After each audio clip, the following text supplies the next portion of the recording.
Hello students, good morning. Welcome in the Gramothon online class. We were study about the nutrition in plant. In last class, we were study the topic photosynthesis with green plants use of carbon dioxide, water, sunlight and chlorophyll. इन चारों चीज़ों को use करके, इन चारों objects को use करके plant अपना nourishment खुद तैयार कर लेते हैं. इसे ऑन फूड ऑन सेल्फ, आप इस प्रोसेस को कह रहे थे फोटोसिंथेसिस, जो ग्रीन प्लांट्स के अंदर यानी ग्रीन लीव्स के अंदर कंप्लीट होता है. अब हम एक्सपेरिमेंटली शो कर रहे हैं कि वास्तव में सनलाइट की प्रेजेंस में ही फोटोसिंथेसिस कंप्लीट होगा. अभी इस बात को देख रहे हैं हम कि पूरी फोटोसिंथेसिस की रिएक्शन के अंदर कार्बोहाइड्रेट, फोटोसिंथेसिस की रिएक्शन में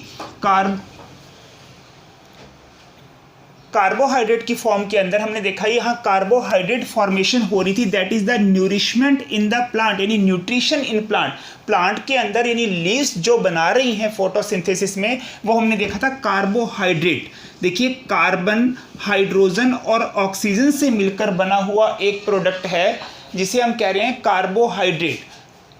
देखिए, कार्बोहाइड्रेट मीन्स एक कार्बन हाइड्रोजन, देखिए कार्बन एलिमेंट, हाइड्रोजन एलिमेंट और ऑक्सीजन, इन तीनों से मिलकर बना हुआ एक प्रोडक्ट जो कि प्लांट का न्यूरिशमेंट है, प्लांट का न्यूट्रिशन है. इन्हें आप कह रहे थे कार्बोहाइड्रेट. अब इस कार्बोहाइड्रेट की फॉर्मेशन सनलाइट की प्रेजेंस में ही होती है.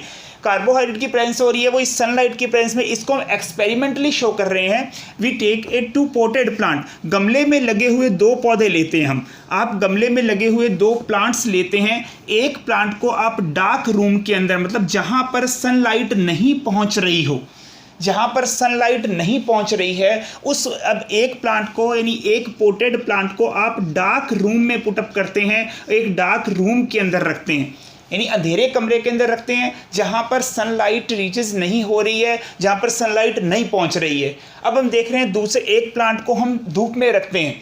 एक प्लांट को सही तरह से सही उसको धूप मिलनी चाहिए, सभी सही तरह से सनलाइट उसको प्रोवाइड होनी चाहिए.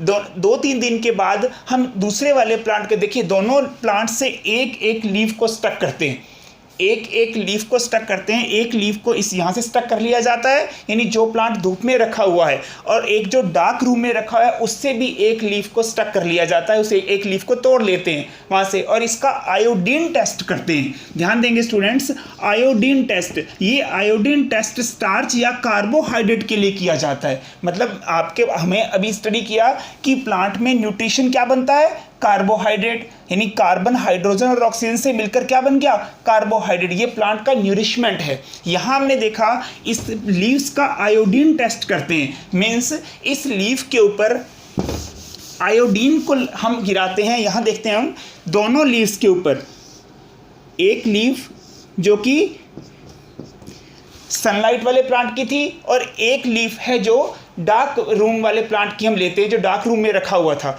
इसके ऊपर हम आयोडीन टेस्ट करते हैं. यहाँ पर हम आयोडीन को गिराते हैं. एक या दो बूंद आयोडीन डाल दी जाती है. ये आयोडीन के डालने पर, अब इस आयोडीन के डालने पर ये जो लीफ है जिसमें कार्बोहाइड्रेट होगा, जिस लीफ के अंदर कार्बोहाइड्रेट है वो तो पर्पल कलर की हो जाएगी, वो लीफ डार्क कलर की यानी डार्क पर्पल कलर की हो जाती है.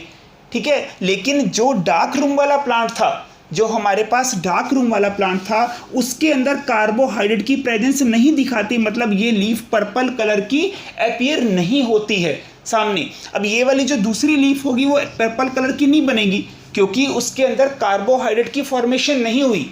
क्या नहीं मिल रहा था उसे, उस प्लांट को सनलाइट नहीं मिल रही थी. इसीलिए उसने क्या किया कि कार्बोहाइड्रेट की फॉर्मेशन वहां पर नहीं हुई प्लांट के अंदर. तो हमें इस बात से ये पता चला कि फोटोसिंथेसिस को कंप्लीट करने के लिए सनलाइट नेसेसरी और करंट है. एक ऐसा नेसेसरी चीज़ है कि सनलाइट की प्रेजेंस के अंदर ही प्लांट अपनी फोटोसिंथेसिस को, अपने न्यूरिशमेंट को कंप्लीट कर पाते हैं. सनलाइट एक नेसेसरी थिंग है फॉर द फोटोसिंथेसिस. ये आपने देखा आयोडीन टेस्ट से. नोट करिए स्टूडेंट. चलिए स्टूडेंट्स, ये फोटोसिंथेसिस के लिए सनलाइट नेसेसरी जो हमने एक्सपेरिमेंटल इसका वेरीफाइड कर लिया, एक्सपेरिमेंट उसे शो किया। अब नेक्स्ट टॉपिक हमारे पास ये आता है, नेक्स्ट जो थिंग है वो हमारे पास ये है कि जिन प्लांट्स के अंदर लीव्स नहीं पाई जाती, जैसे कुछ प्लांट्स, जैसे कैक्टस नाम का एक प्लांट, यानी डेजर्टिक प्लांट होते हैं, रेगिस्तान में उगने वाले पौधे। देखिए ऐसे प्लांट्स जिनके अंदर लीव्स नहीं पाई जाती हैं, वो अपना न्यूरिशमेंट कहाँ से लेते हैं, वो अपना न्यूरिशमेंट कहाँ से, यानी अपना जो न्यूट्रिशन है वो कैसे तैयार करते हैं, क्योंकि लीव्स तो है नहीं, लीव्स है नहीं तो लीव्स के बिना कैसे तैयार हो पाएगा न्यूट्रिशन। देखिए हम एक कैक्टस प्लांट, शायद आपने देखा भी है, मैं आपको गमले में लगा हुआ एक कैक्टस प्लांट यहाँ पर बना रहा हूँ। देखिए कैक्टस एक इस तरह का एक प्लांट होता है, अभी एक ऐसा एक प्लांट, यानी इसमें कांटे कांटे लगे होते हैं, इसके अंदर ऐसे स्पाइंस होते हैं, ये स्पाइंस हैं वो इंडिकेशन ऑफ द लीव्स, यानी पहले ये क्या थी, लीव्स थी, लेकिन ये डेजर्टिक प्लांट है। अब लीव्स से हमें पता है क्या होता है, ट्रांसपायरेशन होता है। ध्यान से सुने, ट्रांसपायरेशन एक कंपलसरी प्रोसेस है जो प्लांट के टेम्परेचर को कंट्रोल करता है। मतलब क्या होता है, प्लांट है जितना भी पानी एब्जॉर्ब करते हैं उसका बहुत सारा हिस्सा है वो एटमॉस्फेयर के अंदर उसे रिलीज कर देते हैं at the form of vapour, यानी वेपर की फॉर्म के अंदर, वाटर वेपर की फॉर्म के अंदर प्लांट यानी लीव्स जो हैं उसे क्या करती हैं, उसे प्लांट कहाँ, एटमॉस्फेयर के अंदर छोड़ देती हैं। इसीलिए प्लांट के नीचे आपको ठंडक महसूस होती है। एक ट्री के नीचे जब आप खड़े होते हैं तो आपको एक ठंडक महसूस होती है उस समय, ठीक है। हम कहते हैं कि पेड़ लगाओ, बरसात होगी। बरसात होने के लिए पेड़ लगाने जरूरी है, हम इस बात को कह रहे हैं भी। इससे क्या पता चल रहा है कि वास्तव में लीव्स के अंदर जो स्टोमेटा पाए जा रहे हैं, ये स्टोमेटा क्या कर रहे थे, ये स्टोमेटा ऑक्सीजन और कार्बन डाइऑक्साइड के ट्रांसपोर्टेशन के अलावा एक वाटर वेपर को भी रिलीज करते हैं इन द एटमॉस्फेयर। एटमॉस्फेयर के अंदर वाटर वेपर को रिलीज कर रहे हैं। अब हम बात चल रही थी, हम ये कह रहे हैं कि कैक्टस नाम के प्लांट के अंदर या डेजर्टिक प्लांट जिनके अंदर लीव्स एब्सेंट होती हैं, वहां पर न्यूट्रिशन कैसे कंप्लीट होता है, ये न्यूट्रिशन कैसे प्रिपेयर करते हैं ये लोग।